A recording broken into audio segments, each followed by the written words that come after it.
Hello, everyone. It is Richard, Allison, and Corey here with your Management Minute. Richard, can you do us the honors of the 2-minute timer?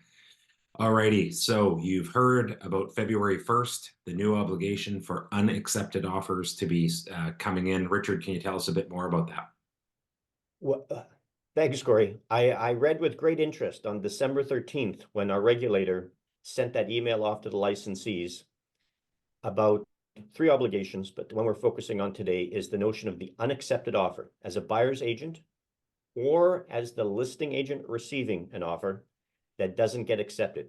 I have no doubt that for years, the realtor kept copies of that, put it in their working file.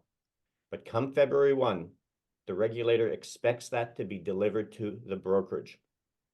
I'm going to go on the limb and say, undoubtedly, the expectation for that is that any attached disclosure forms that would form part of a preparation or an offer that one would give to a seller would form part of that submission that comes to the brokerage.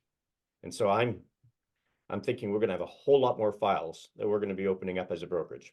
Over to you, I'm Alex. thinking too, some realtors might think, well, could we just like we have our disclosures at RSP Ban, it's kind of a dumping ground for these orphan files.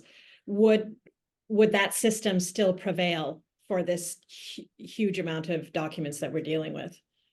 Yeah, I think to Richard's point, unfortunately with that, I think there's going to be an expectation of a compliance review and these things that need to happen sometimes well before, but always before an offer, your DORT, your privacy, your disclosure of remuneration, your disclosure of expected remuneration when you're on the list side, those types of things will need to be accompanied. And I believe that we as a brokerage will be needing to check those for compliance. So stay tuned for more, but we do know that starting February 1st, it's all going to have to be sent in. So more to come in the coming weeks and videos on that. See you next week. Thanks all.